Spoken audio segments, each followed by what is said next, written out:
Good morning, everyone, and welcome to this interest session, Retooling Your Conducting Gestures with Tim Banks. I'm Shirley Ellison. I'm the state president of Alabama chapter of American Choral Directors. That sounded kind of funny when I just left it hanging like that. There's a whole bunch of stuff about Tim that's in the Choral Journal, and you've read all that, which is probably why you're here. I would sum up just three little things for you. He got his undergraduate degree at Stanford University in Birmingham, Alabama, and did his master's and his doctorate at the University of Colorado in conducting. The most important thing that I can tell you about Tim is that he is husband to Wanda, beautiful Wanda, and father to lovely Abby and Allison. He's also my friend. We're colleagues. Dr. Banks, I'd like to go ahead and present you with this plaque for your presentation this morning. I do things in a different order because I just think it makes it easier at the end. So I'm going to go ahead and do this. You will do this handshake. Yes. Thank you. Dr. Banks. Thank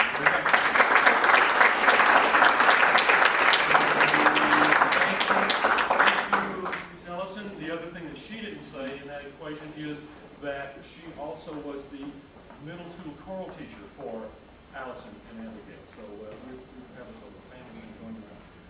And I see friends from far reaches over there. If you want to see the PowerPoint, you got to come closer in. Yeah, okay. The eyes are still good here.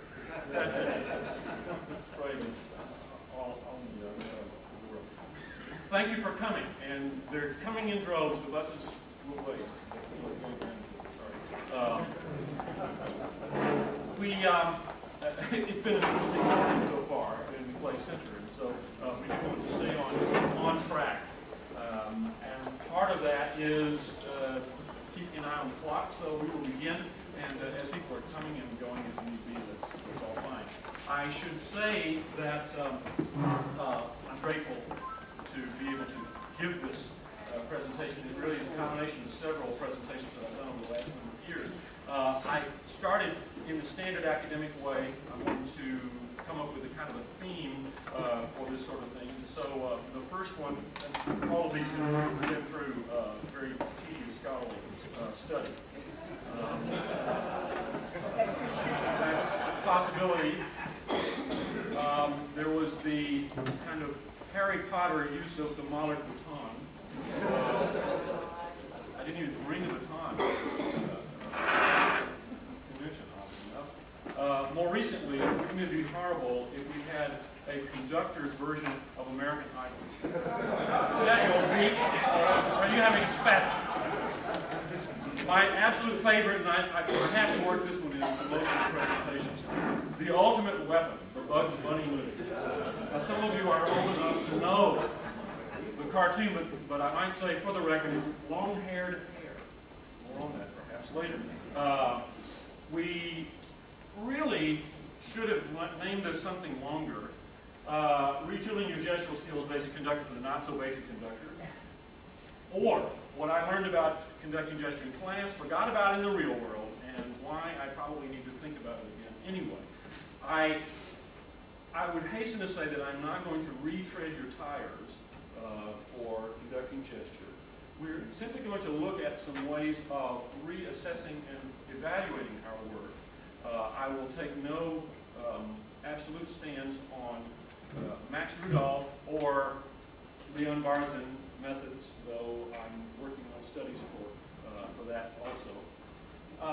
This came from an earlier study that I did that was just about the left hand. I started by observing musicians in our handedness and what it was that we were doing. I've been teaching conducting at Stanford now for 25 years.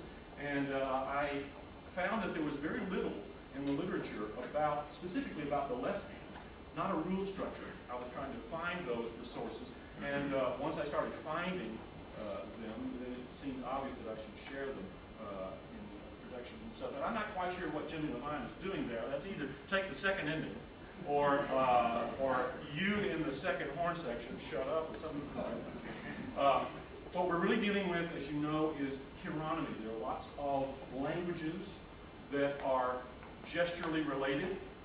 Those persons who are deaf are most in touch with chironomic language, or signing, But then we hope that you would be aware of the policeman. And when he says stop, stop. When he says go, go. I just put this one in because I thought it was ironic that he was a conductor, and that's what some people think we're doing. Two resources. One from the Torah of conducting gesture, Max Rudolph's Grammar of Conducting. If you watch closely, you will be impressed by the natural unity and coherence of an accomplished conductor's gestures. They seem to be such a simple and direct means of evoking musical expression that you may not realize their carefully planned and purposeful nature.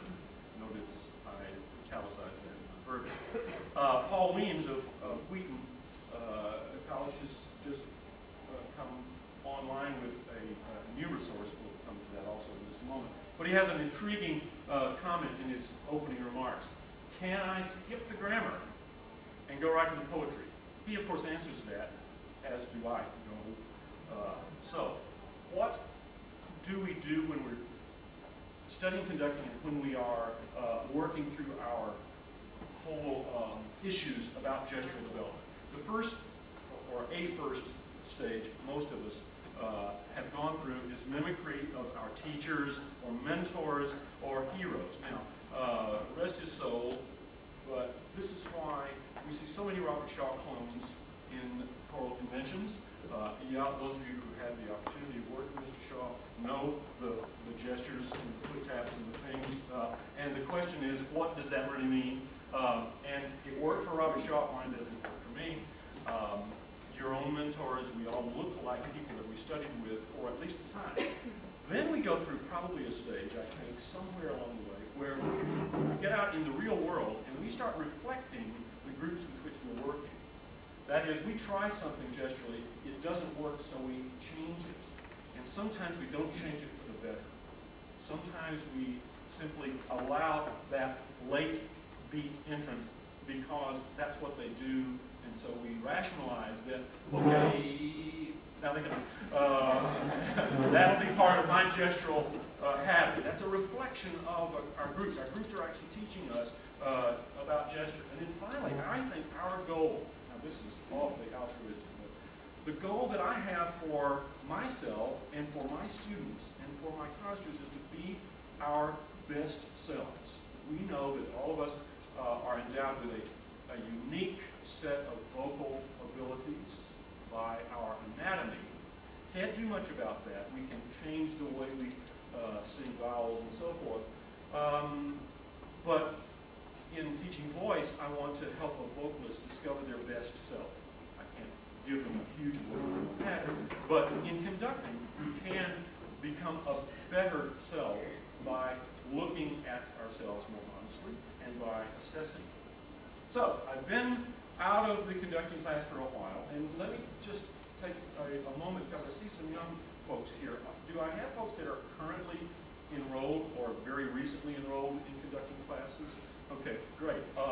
For you guys, some of this is going to be so fresh that I hope that you'll catalog it and maybe come back to my website, in another 5 years. The job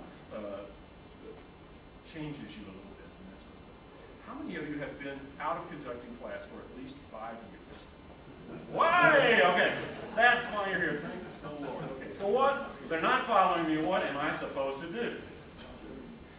The first thing we have to admit is that we can be wrong, but we could be right. How do we know? We must do an honest self-appraisal. A little side trip for a moment. At Stanford, my university called to service a gentleman named John Harris, who has a fairly national reputation in assessment in the educational circles, schools of education, such as the Associate Provost of Assessment, was his big, wonderful title. John brought to Stanford in the 80s a method that those in the business world know as the Deming method, which is the idea of total quality management. It worked miracles in the Japanese car industry in the 1950s, was brought back over to this country, and the idea was to try to see what total quality management could do for academic systems. And so we began this long, kind of tedious, really, study, a self-study about how to improve our system. Out of that, I got 4 main points, and I want to share those with you quickly, and we'll go back to more specific conducting things. But all of these should relate to our conducting. Good educational stuff, all you MUC people, so you've got to use good words. Synergistic relationships, like that one. Don't you probably have something fancy? Basically, that is learning by doing with the doers. I learned a lot more about conducting in the actual doing of it once I got my jobs in the church choir, in the school choir. They taught me a lot more about conducting. And here's the other funky part. I learned a lot more about my conducting by teaching conducting. Now, I know I have some folks in the room. Could I just see a show of hands of those of you who are or have been teaching recently conducting, either basic conducting or choral conducting? Okay, great. If you are teaching, you know that the best way to learn is to teach, because you have to prepare yourself. And we have to try to practice what we preach. So I learned a lot from these guys. A second point, and this is the one we'll come back to, and the rest of the morning's bit is about continuous improvement in self-evaluation. That is the key factor for total quality management in all systems. A third point, a system of ongoing processes. This never stops. You cannot assume that you've got all the answers. It's the old teach from the yellow lecture notes. It's teaching to the test, because it's always worked that way. The world changes constantly, and we must change with it. And fourthly, leadership. In the business world, the CEO cannot tell the guy on the car line how to put the door on once he's been down there and also knows the whole process. And in total quality management, that means that the administrator can't tell the professor exactly what to do, but also I apply this to conductors. Conductors need to be working with and through their groups. We need to be thinking about how it is that they perceive what we're doing. And my note on this is just another moment of irony. Do you realize that Bugs Bunny cartoon actually is about Leopold Stokowski? Yeah. And so that's Leopold Stokowski for all the youngsters in the room. Please go and check out Long Hair Game. And you'll get a nice conducting lesson about the whole ego. So, let's go back to that second point. Continuous improvement in self-evaluation. How do we do this? We do this, as we said, by adopting an attitude of honest self-appraisal. First thing we're going to need to do is to review as much of the conducting literature, text that have come out since we got out of class, or that I didn't have to buy in the bookstore for $90, or whatever your lecture text costs you. These are available. That's why you're here. You're here to go through the exhibit area also and see what new resources are there. More on that with the bibliography that's on my website. I did not do a handout. I decided to save a few trees, and we put it all on the website, and you can get there very easily. A second point, find a mentoring partner or partners for peer review. That is so scary. Someone near you can be a friend, or if you think that they might not stay your friend, or you get to do this, then you might need to choose somebody else, or choose somebody that you know is critical of you, and partner up. I require all of my conducting students to have a conducting partner throughout the semester or semesters. They just get together and practice. They are watching one another do the bit and helping mentor and give feedback. The one that we have to spend the most honest reflection on is self-assessing via regular videotaping. Now, videotaping does not have to be scary, but wouldn't it be neat if you could hook that videotape up to a computer software program? Oh, guess what? It's coming, I'm sure. Somebody in this room will probably develop it. It won't be me, but somebody ought to think about it. Hook it up to the computer and say, no, your two's not far enough. Your three's not clear. You're flapping in the breeze on the left hand, et cetera, et cetera. But that's not what we have to to do. I have a maxim that the rehearsal is the conductor's performance. So when we're videotaping, it's nice to videotape the performances, but generally that's from the back, and it's not going to give you the kind of information that you need. I suggest that you videotape rehearsals on a fairly regular basis. Much more important to assess yourself in the rehearsal, because that's where the action is. I also have a kind of philosophy that 90% of my job is over as a conductor when I step on the podium or step into the service or whatever. The rest of it is the gravy and helping the group through the performance of this literature. So, regular self-assessment. Put the camera up there and try to forget about it. What are we actually going to be looking for?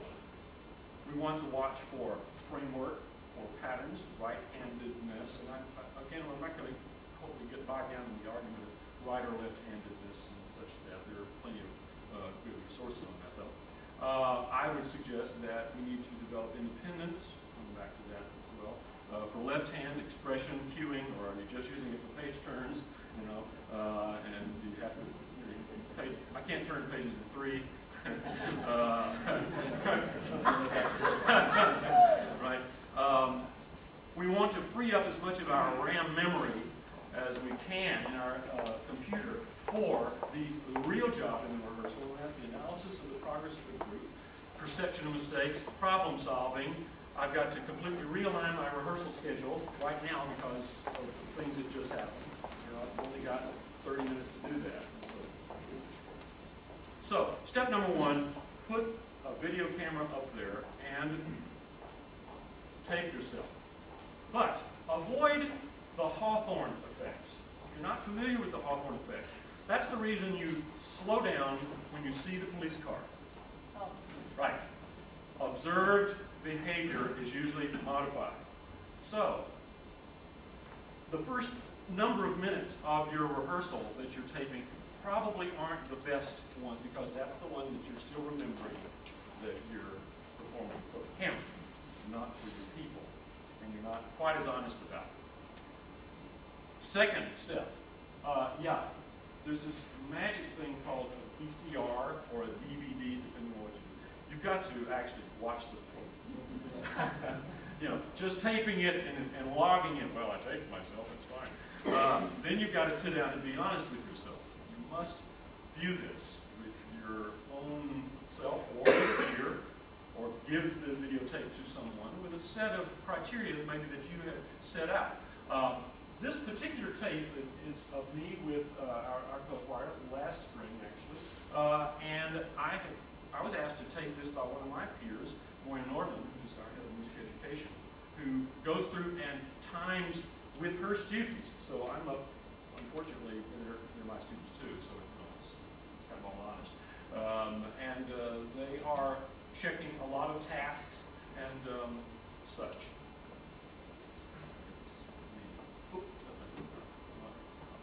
Great. What are we looking for in the analysis under any circumstances? Clarity of right hand patterns. Put the camera at a disadvantageous place. Now, I have this camera right back here at a terribly advantageous place. It's straight on, but that's because I'm taping this and I want to self-analyze it and maybe share it with a couple of folks in this but the real deal is put the camera over there at the end so that we can see whether they can actually tell that's a 2, or they can see if 3. In an orchestral environment, I put it in the cello section over here, or at the end stand of the first violins. In music theater, I didn't include the slide on here, but I just recorded myself in a performance of Mikado down in the pit, and it's back there behind the woodwinds, and it's a really cramped environment. So the reason it's not used is because the bassoon player puts the shaft of the bassoon up in front of the videotape about half of the time. So it wasn't very helpful for me with my gesture, but nevertheless, it's a good thing. We want to check also to see about talk versus sing ratio. Now, I'm gabbing at you a lot, but then that's kind of what this is about right now. I try to set for myself a maximum of 30% gap. when we're analyzing this or having a mentor, stopwatch. If the group is not singing at least 2/3 of the rehearsal, are you really accomplishing much, and why is that? Back to that in a second. There are such instruments as the Price-Yarborough instructional sequence. Cornelius Yarborough of LSU and Harry Price from the University of Alabama actually go through and even check the on-task talk versus the off-task talk. You know, I'm not getting that specific with you, but those instruments do exist. We are looking for clarity of gesture, okay, clarity and expressivity of beating, and also the appropriate use of the left hand. Coming to that in a moment. Are you naturally gabby? I certainly am. I have to discipline my chatter. My colleague and friend Jeff Flanagan sat across the table recently and said that he's the head of our string program at Stanford now. He was the former full-time with the Alabama Symphony. He said back in the symphony days, when they had a guest conductor come in, that guy was either a yapper or a flapper. They liked the flappers because that means you're actually conducting through the rehearsal instead of yapping about it. You can't talk them into the right notes, can you? Our biggest concerns should be, are we current in our understanding of the literature about gesture and conducting techniques and their perception by the performers? There are do's and don'ts for both the right and left hands. We just need to search them out. Exercises, we're going to do a few near the end before question time, hopefully. But all of this stuff, if you would like to go to my webpage at Stanford University, that's the long version of it, but I realized that who knows what a tilde is anyway, right? That little hickey, the little wavy thing, you know, people are getting lost. So I just bought the cheesy timbanks.org. Doesn't that sound cheesy? If you go to timbanks.org, it takes you to my webpage. There is a link there to a bibliography, and this presentation will be on it, at least the PowerPoint will be on it in another number of days, and other resources and ways to get around all there. Or just email me at my email address. This will come up later at the end also if you're not jotting it down. As I said, there's not a handout in session. Let's keep it on the web and keep it viable. Some examples of the current literature. And these are not random, but they are not all. I've just been through a stack of stuff, and it's all on my shelves. And in doing these studies, I found that, of course, the first big one is the Grammar of Conducting, which has been updated by Michael Stern and is encyclopedic. If you studied conducting with Rudolph as a textbook, okay, not so many, but this is the encyclopedia of gestural graphics. You look at it, Max just did everything there was to do. Another great standard for the industry is Elizabeth Greene's book, The Modern Conductor. How many folks used that in conducting class? Well, some version of it, great. There is now a late edition here that has been updated by Mark Gibson, but unfortunately it does not have available the videotape of Elizabeth Greene herself doing exercises, left, right, independence exercises, cueing, and so forth. And I am working, trying to get with Prentice Hall about re-releasing that video, or at least making it widely available on the web and such as that. If anyone has connections with Prentice Hall and can bring that to bear, I'm happy to be in contact with you. Let's see, our next one. Yes. Ken Phillips, Basic Technique of Conducting. This is just a conducting textbook, but it has a really cool independence exercise called the circle drill. We're all going to have a chance to do that in just a moment. Anybody use Ken Phillips' book? Yeah, great. Yeah. Oh, so Jeff, you're going to be great. That's good. Anthony Maiello, this is primarily for instrumental conducting, but as I mentioned, I teach the basic conducting course at Stanford, which is for everybody. So this one is a video as well as audio examples, and I think Maiello has a lot of good things to say also about the use of the various independent hands and such. Then Bill Shepard, this is a video CD-ROM, which can go in your computer. He has examples of all sorts of cueing, along with a workbook. And then Paul Leans, I mentioned him before, at Wheaton, has an interactive one.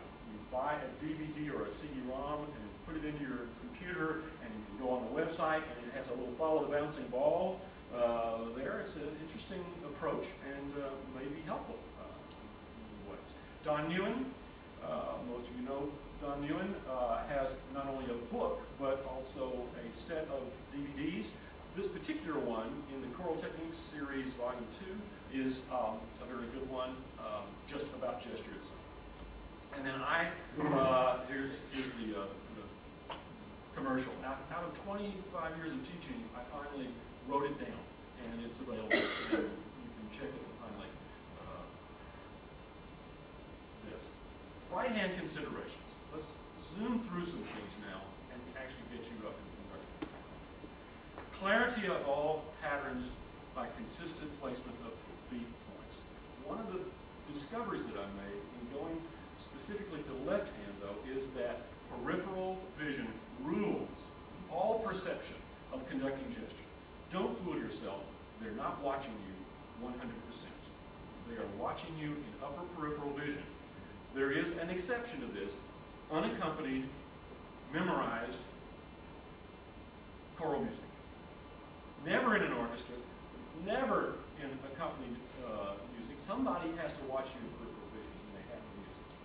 So we want to move to that perhaps, but this is something that's important for us to clarify our gesture based on peripheral vision, not everybody looking straight on at you.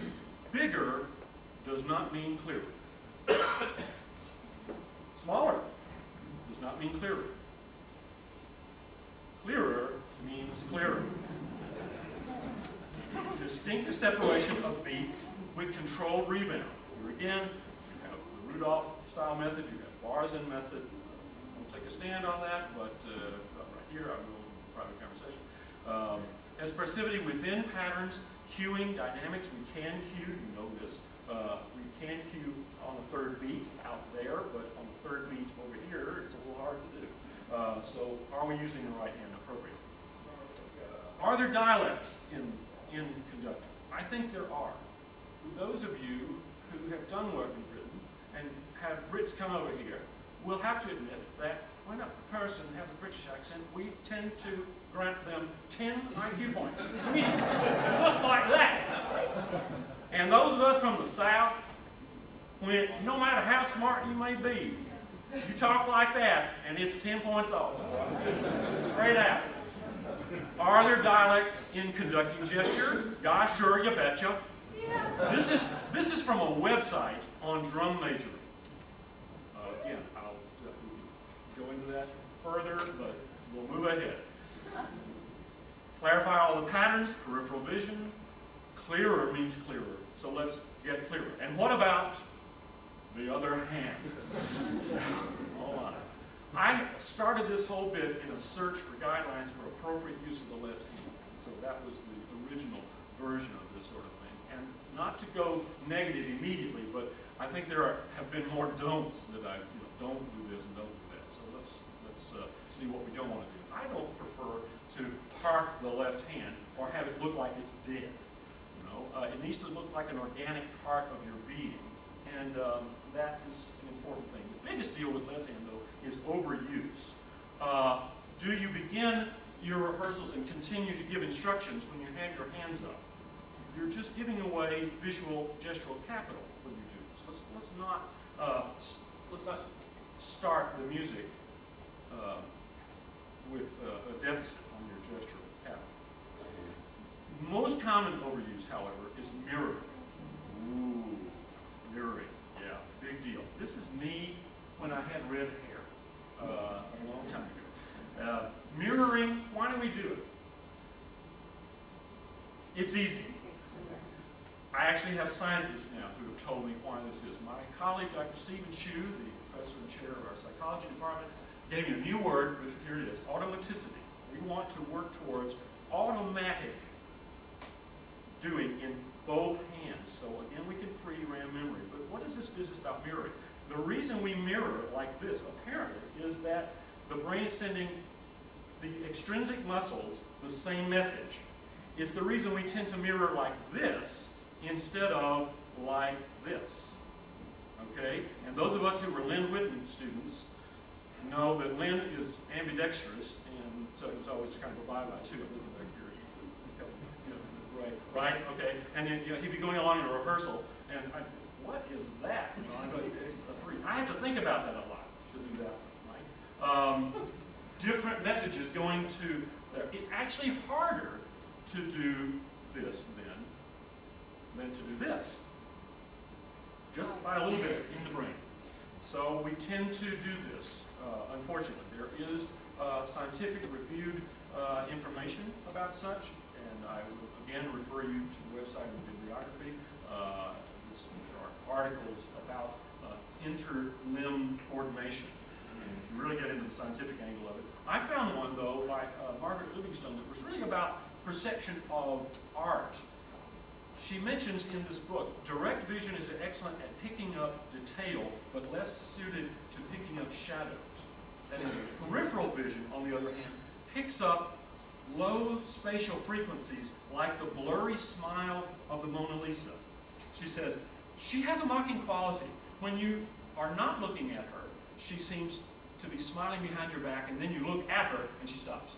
So it's the perception, different perceptions in peripheral vision. Does that relate to what we do in mirroring? Yes, this is Walter Cronkite conducting the Mormon Tabernacle Choir. Notice that he is mirroring. I think, and I will be honest about this, I think mirroring is naive conducting. And we need to discipline ourselves not to do that so much. Most conducting gestures, as we've said, are perceived by the performers in their peripheral vision, given the fact that they're memorized. Unaccompanied choral music is perhaps an exception to that, but we can't live within that perception.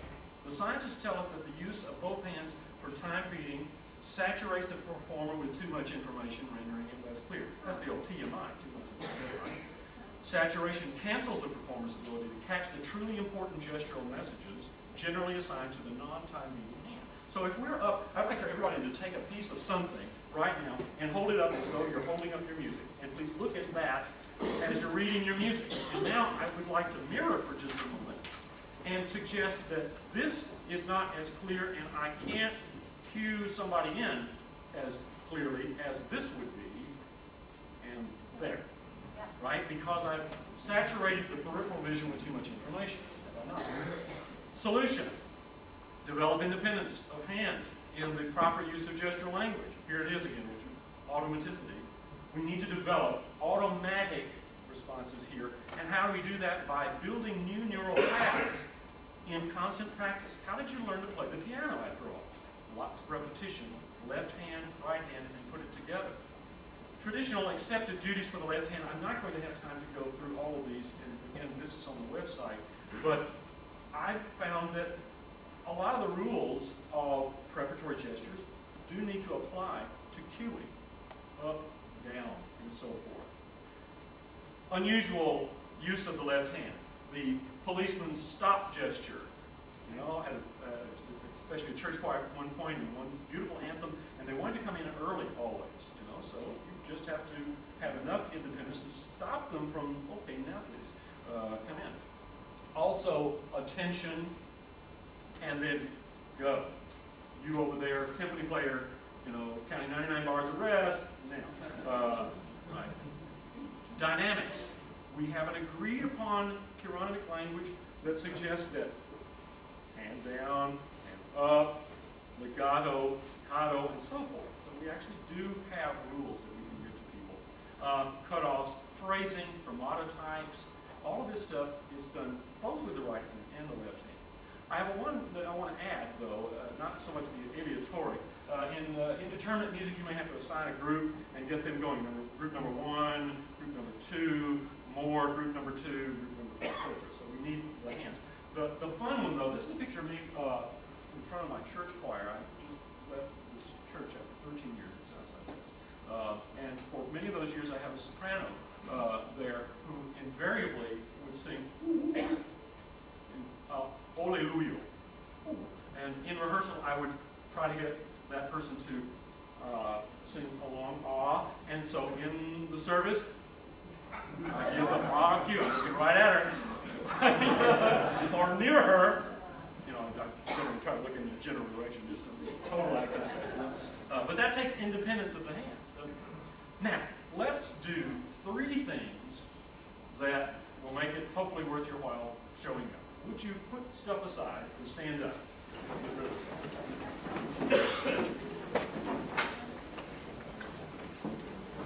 Paul Goldstaub of State University of New York came and was with us at Samford a few years ago and did an improvisational workshop. And I realized that the things that he was doing with us could actually be helpful if I could apply them to my conducting students.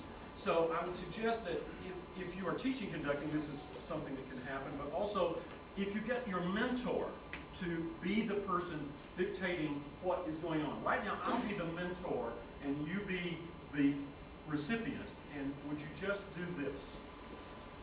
We don't use this very much in conducting, and that's one of the reasons why I'm doing it. It gets our hands up and we're doing something that we have to think about doing, right? One exception, Greg Smith used this as the, we call it the spider.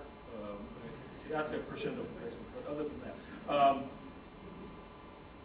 This is a warm-up exercise that I use in conducting class, basic conducting class especially. Now we're going to play a kind of a continual Simon Says. Just do what you see me do.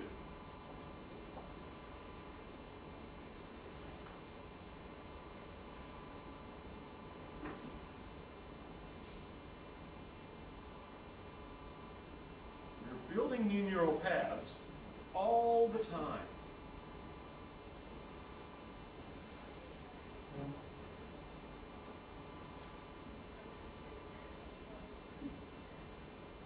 4-4. Keep this going though. Okay, all right, great. You get the idea. You can use anything, but this sort of improvisational bit is a response. It's like call response almost. And, you want to help your mentee build those paths.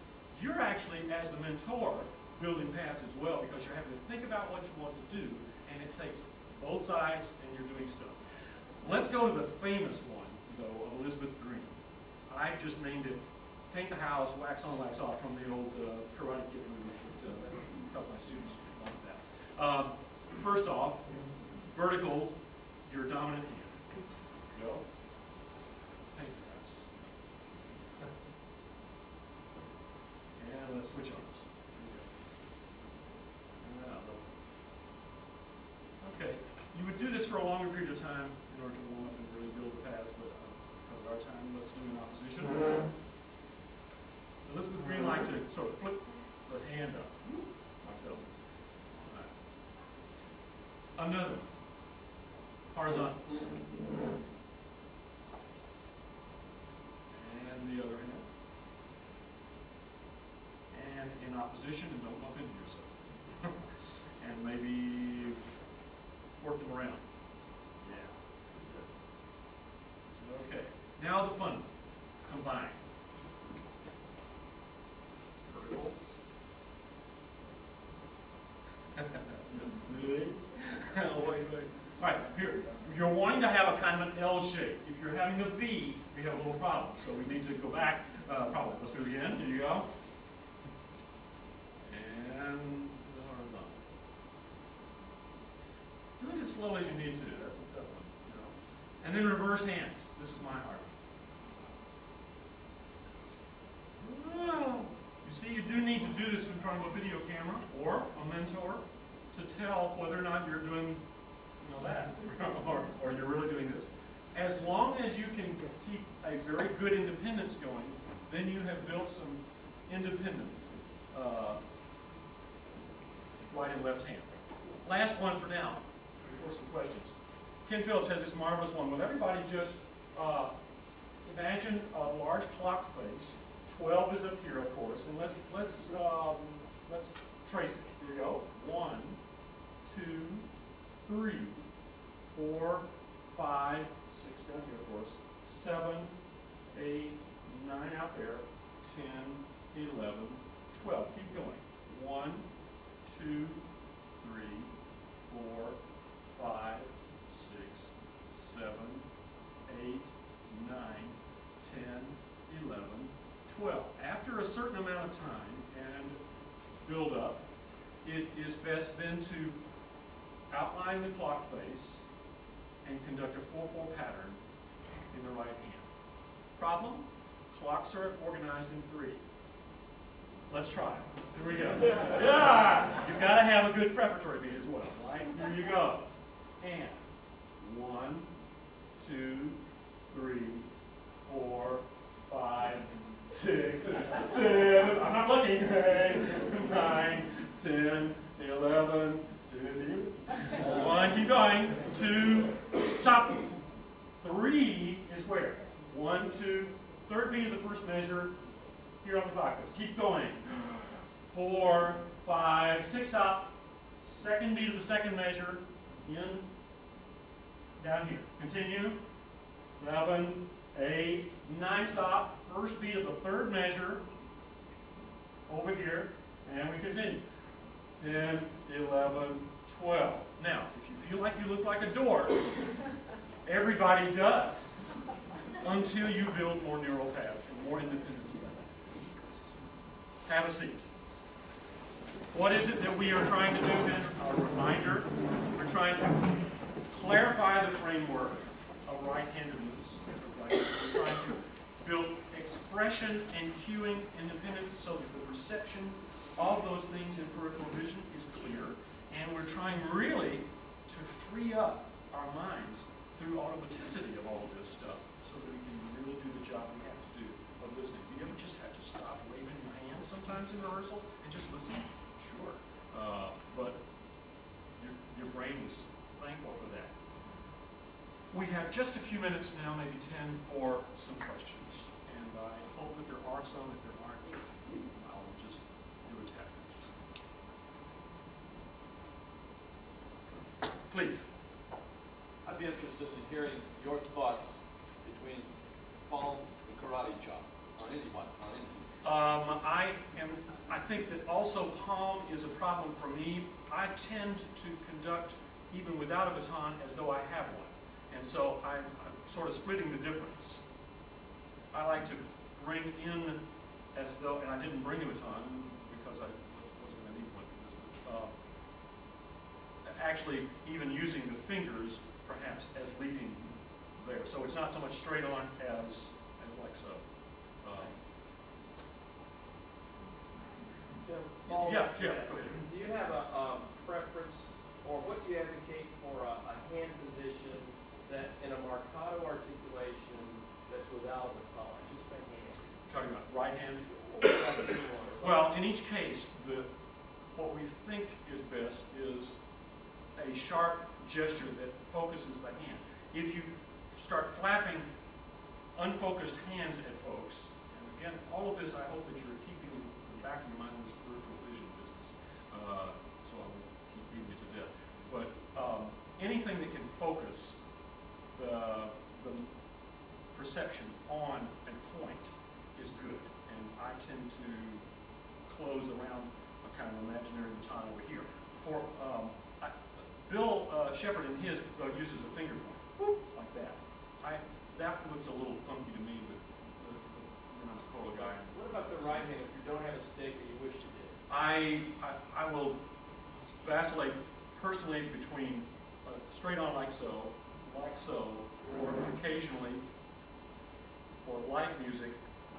And there again, if you look at Max Rudolph's stuff, he breaks out things into light staccato and full staccato.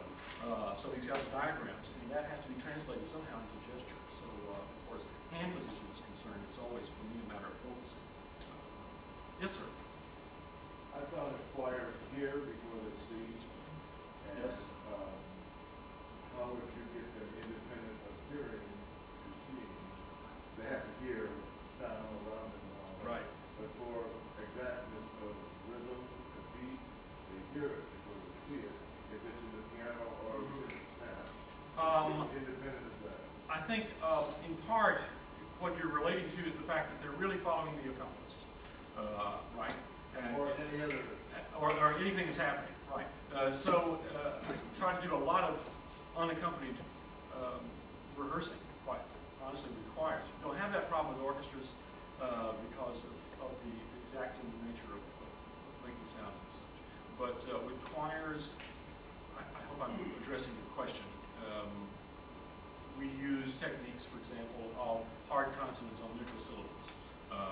Take the words away from it so that we're dressing out some things that will draw away from that. And perhaps my design for rehearsal is matched then with gesture.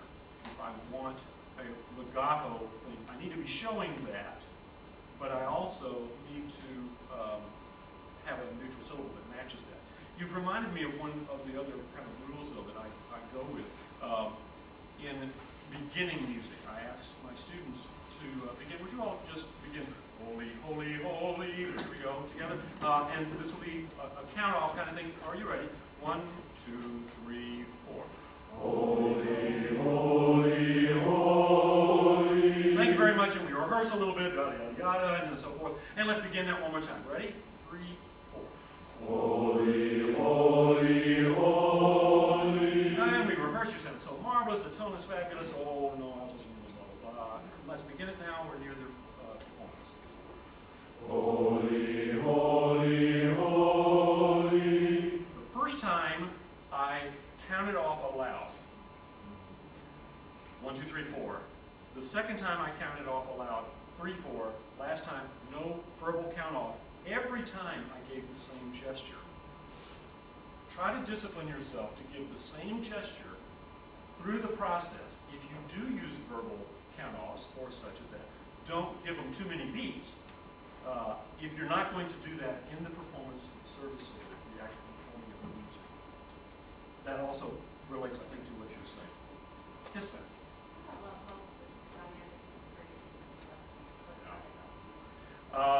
Do the circle drill until you're blue in the face. Do wax on, wax off. And also observe orchestral conductors. I think there is a session here on the choral conductor and the orchestra. Also, Ann Small is doing a session on talking rehearsal and imagery and such. So you need to observe people that you think are expressive with the left hand. And go through that mimicry stage that we talked about at the very beginning.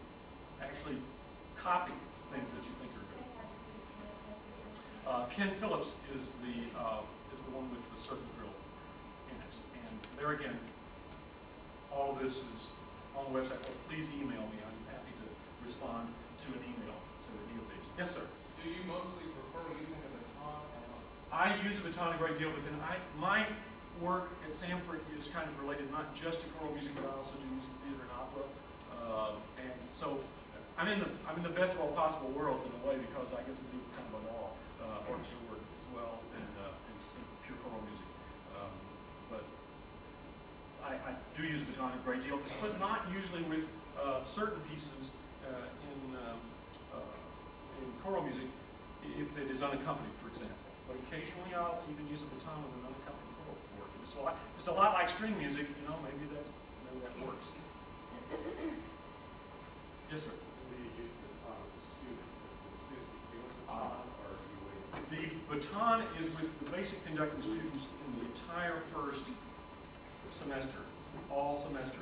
I have found over the years that persons who are clear with the baton will tend to be clear without the baton. Persons who are unclear, I don't have one, but if the baton technique is without a baton technique is kind of all over, this is a magnifier. If you're kind of all over the place, then this just magnifies it. That's what you're doing. It's a long finger. So a clearer gesture. Thank you very much for that. Yes. I think we're nearly out of our time, and I would again suggest that you come to this website. It's not that fancy, but it also, I would tell you, is the only place you're going to be able to hear the British Weather Report sung in Anglican chant. Down low, it's just an extra attraction. But seriously, if you would contact me, be glad to respond to emails. I have some cards up here if you want to take that and write it all down. Clarify your gesture. Be your best self. That's our job. I have 5 sections in my choir: a soprano section, alto section, tenor section, bass section, and a conductor section. And the conductor section needs to rehearse just as much, if not more, than all those other ones before the rehearsal begins, which is in the Thank you for coming.